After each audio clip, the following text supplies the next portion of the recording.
साथियों नमस्कार, स्वागत है आपका एक और नई वीडियो में और आप देख रहे हैं बिग इंडिया टीवी। साथियों, हमारे देश में राम राज्य चल रहा है और इतना अच्छा राम राज्य है जिसको सुनकर आपका सीना गदगद हो जाएगा। जो भाजपा रात दिन चिल्लाती है कि भाजपा देश में राम राज्य को स्थापित करेगी और उत्तर प्रदेश में तो डबल इंजन की सरकार है, भाजपा की सरकार है, यहाँ तो राम राज्य आ ही गया।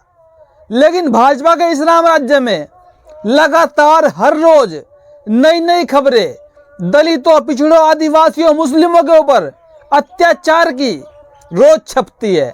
या फिर ये कहिए सिर्फ 20% खबरें ही न्यूज में आती है, बाकी 80% खबरों को तो दबा दिया जाता है। ऐसा ही मामला साथियों मेरठ से आया है। उत्तर प्रदेश के मेरठ यानी कि उत्तर प्रदेश में राम राज्य में से, जहां पर भाजपा का राम राज्य है, जो भाजपा वाले इसको राम राज्य कहते हैं और इस राम राज्य में अत्याचारी बेखौफ घूमते हैं। उनको किसी का डर नहीं है कि उनको सजा भी होगी, उनको जेल में जाना पड़ेगा, लेकिन वो क्यों डरेंगे? सरकारें उनकी है, सारे जजेस उनके बैठे हुए हैं, मंत्री उनके हैं। वो कितना भी अत्याचार कर ले, उनका कोई बाल भी बांगा करने वाला नहीं है।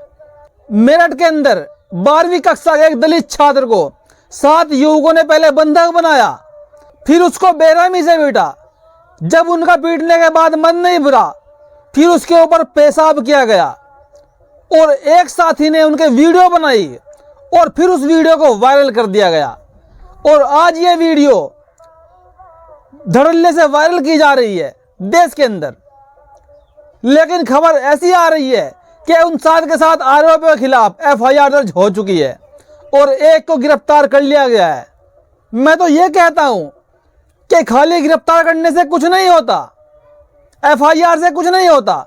इनके लिए सरकार को, जब राम राज्य की सरकार है, कोई गलती न कर पाए, कोई आरोपी न बने, ऐसे आरोपियों को जो दलितों के ऊपर रात दिन पेशाब करते हैं, अत्याचार करते हैं, इनको उम्र कैद की सजा होनी चाहिए और नॉन बेलेबल, गैर जमानती सजा इनको होनी चाहिए कि जब तक आप रहोगे जेल में, जब तक आपकी सजा पूरी नहीं हो जाती, जब तक ऐसे प्रावधान देश में नहीं बनेंगे, तब तक साथियों ये लोग दलितों पर, पिछड़ों पर अत्याचार करते रहेंगे, मुस्लिमों पर करते रहेंगे।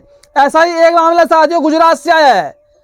वहां भी राम राज्य है, वहां सरकार डबल इंजन की है, भाजपा की सरकार है और इस भाजपा की सरकार में भाजपा की नेता विभूति पटेल, जो खुद पिछड़े समाज से आती हैं, विभूति पटेल जी ने एक युवक को जूता चटवाया।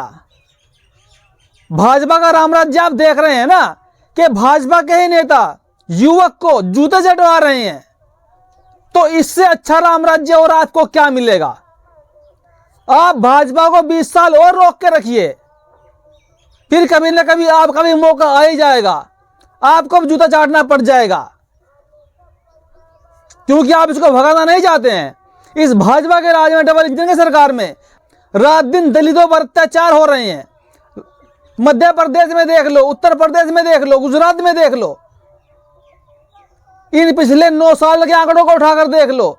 इतना अत्याचार आज से पहले कभी नहीं हुआ देश के अंदर जितना भाजपा की सरकार में हो रहा है। कहने को राम राज्य है, क्या यही इनका राम राज्य है? खैर साथियों, ये खबरें लगातार आ रही है। जब भी देश में अत्याचार होता है वो गरीब के ऊपर होता है, मजलूम के ऊपर होता है। जिसकी बाजुओं में ताकत है, जिसके पास पैसा है, उस पर कोई अत्याचार नहीं करता। इसलिए कहते हैं बलवान बनिए, व्यापारी बनिए, पैसे वाले बनिए। और साथियों अगली सबसे बड़ी खबर, आप जानते हैं कल संविधान दिवस था और सुप्रीम कोर्ट में संविधान दिवस के मौके पर बाबा साहब की मूर्ति लगाई गई, बाबा साहब की प्रतिमा स्थापित की गई। और इसका श्रेय जाता है जो वर्तमान में देश के सबसे प्रमुख न्यायाधीश DY चंद्रचूड़ को और हमारे देश की प्रेसिडेंट द्रौपदी मुर्मू जी को। उन दोनों ने इस मूर्ति को लगवाया और इस फिर मूर्ति का अनावरण किया। और संविधान दिवस के इस मौके पर हमारे देश की राष्ट्रपति महामहिम द्रौपदी मुर्मू ने ऐसा बयान दिया है जिस बयान की हिम्मत आज तक देने की किसी की नहीं हुई। जी हाँ, हमारे देश की ऐसी व्यवस्था के ऊपर सवाल खड़े कर दिए हैं जिस पर आज तक कोई नहीं बोल पाया। आप जानते हैं हमारे देश में सुप्रीम कोर्ट के जजों की नियुक्ति हाई कोर्ट के जजों की नियुक्ति कॉलेजियम सिस्टम से होती है। इसका मतलब जान लीजिए, यानी कि जो वर्तमान में जजेस स्थापित हैं, ऑन ड्यूटी है, वही जज दोबारा आने वाले जजों की नियुक्ति कर देते हैं। यह सिस्टम हमारे देश में लागू है। और इस पर सवाल खड़े करते हुए द्रौपदी मुर्मू ने क्या कहा है कि जैसे हमारे देश में IAS IPS की परीक्षा होती है और परीक्षा पास करने के बाद IAS IPS चुनकर आते हैं और वो देश को संभालते हैं, ऐसे ही हमारे देश में सुप्रीम कोर्ट के जजों के लिए, हाई कोर्ट के जजों के लिए, न्यायाधीशों के लिए परीक्षा होनी चाहिए। और जो पास होकर आएगा, जो परीक्षा पास करेगा, जो मेरिट में आएगा, उसको जज बनाया जाएगा। ऐसा हमला पहली बार राष्ट्रपति ने बोला है हमारे देश में। हिम्मत वाली बात है। और इस हमले को सुनकर देश में जातिवादी लोगों के, जो देश में एक तरह से कब्जा किए हुए हैं, उनके पैर लड़खड़ा गए हैं, उनकी सांसें थम गई हैं कि द्रौपदी मुर्मू जी ने क्या कह दिया। साथियों, यह बयान आपको कैसा लगा द्रौपदी मुर्मू जी का, जरूर बताइएगा। इतनी हिम्मत आज तक किसी ने नहीं की। और साथियों, एक सबसे बड़ी खबर तेलंगाना से। आप जानते हैं तेलंगाना में बसपा का जनाधार लगातार बढ़ रहा है और वहां पर बसपा पार्टी के प्रदेश अध्यक्ष RS परवीन जी लगातार बहुत शानदार काम कर रहे हैं। पूरे देश में एक आंदोलन खड़ा कर दिया है, बहुजन आंदोलन, मिशनरी आंदोलन। और एक साल के अंदर अंदर बसपा ने भाजपा की राजनीतिक जमीन खाली कर दी तेलंगाना से। और इससे खौफ खाकर तेलंगाना में भाजपा और BRS और कांग्रेस अंदर खाने मिल चुकी है। जी हां, अंदर खाने गठबंधन हो गया है और तीनों पार्टियों ने एक सलाह करके बसपा को हराने का निर्णय लिया है कि बसपा को रोकना होगा। अगर बसपा आ गई तो बसपा उत्तर प्रदेश की तरह तेलंगाना में भी पूरे राज्य में संविधान लागू कर देगी और प्रदेश के गरीबों, मजलूमों, दलितों, पिछड़ों, आदिवासियों, चाहे वो सवर्ण समाज के लोग भी हो, उनका हक दे देगी। अब साथियों, बसपा से भाजपा पूरी तरह डर चुकी है, कांग्रेस पूरी तरह डर चुकी है। इसीलिए साथियों, तेलंगाना के अंदर पहले BRS के जो प्रमुख चीफ है KCR, जहां से प्रवीण कुमार चुनाव लड़ रहे हैं, वहां पर रैली की, जनसभाएं की। जब उससे बात नहीं बनी, फिर योगी जी को बुलाया। फिर उसके बाद तीन और मुख्यमंत्रियों को भाजपा के बुलाया। यानी कि इंटरनली, अंदरूनी खाने भाजपा और BRS का गठबंधन हो गया है और इनको सपोर्ट कर रही है कांग्रेस। जी हां साथियों, ऐसी चाल बसपा को हराने के लिए भाजपा और BRS और कांग्रेस कर रही है। क्योंकि जब जब देश में या किसी राज्य में बहुजन समाज की पार्टियां, पिछड़े समाज की पार्टियां मजबूत होती हैं, तो देश की सारी मनोवादी पार्टियां, सारी सवर्ण समाज की पार्टियां एक हो जाती हैं इनको हराने के लिए। लेकिन सवाल यह है, जब ये लोग ऐसा करते हैं, क्या देश में बहुजन समाज पार्टी के नेता ऐसा काम नहीं कर सकते? जिस राज्य में चुनाव होते हैं, क्या वहां पर ये लोग गठबंधन नहीं कर सकते? जैसे समाजवादी हो गई, बसपा हो गई, RJD, JDU और भी तमाम क्षेत्रीय पार्टियां मिलकर अगर गठबंधन करके चुनाव लड़े, तो भाजपा और कांग्रेस का कोई नाम लेने वाला नहीं बचेगा। आप लिख कर रख लीजिए। अभी 6 महीने बाद लोकसभा का चुनाव है 2024 का। एक इंडिया वाला गठबंधन बना था, आप जानते हैं। नीतीश कुमार जी ने पूरे देश में घूम घूम कर 28 दलों को जोड़ा और नीतीश कुमार की इतनी बड़ी मेहनत पर कांग्रेस ने 1 मिनट में पानी फेर दिया। कांग्रेस ने इंडिया वाले गठबंधन को समझो लात मार दी।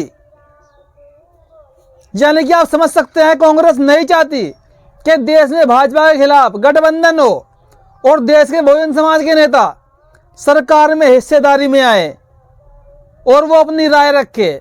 कांग्रेस चाहती है तो भाजपा रहे केंद्र में या फिर हम रहेंगे केंद्र में, बहुजन समाज कोई न आ पाए। तो क्या इनके षड्यंत्रों को, इनकी चालों को बहुजन समाज के नेता नहीं समझ सकते? या वो इतने भोले हैं जो उनको कुछ पता नहीं है? अगर वो लोग भाजपा को दूर कर दे, कांग्रेस को दूर कर दे और तमाम जो एक दो इक्की दुक्की पार्टी है सवर्ण समाज की उनको भी दूर कर दे और आपसी गठबंधन कर ले 2024 के लिए, क्या देश में सरकार नहीं बन जाएगी बहुजनों की? और जो रात दिन चिल्लाते हैं कि ओबीसी को उनका कोटा दो, एससी को पूरा कोटा दो, इनको नौकरियां दो, तो जब सारा सिस्टम इनके ही हाथ में आ जाएगा फिर देने वाला कौन होगा? तुम खुद बन जाओगे, आप खुद देने वाले होंगे।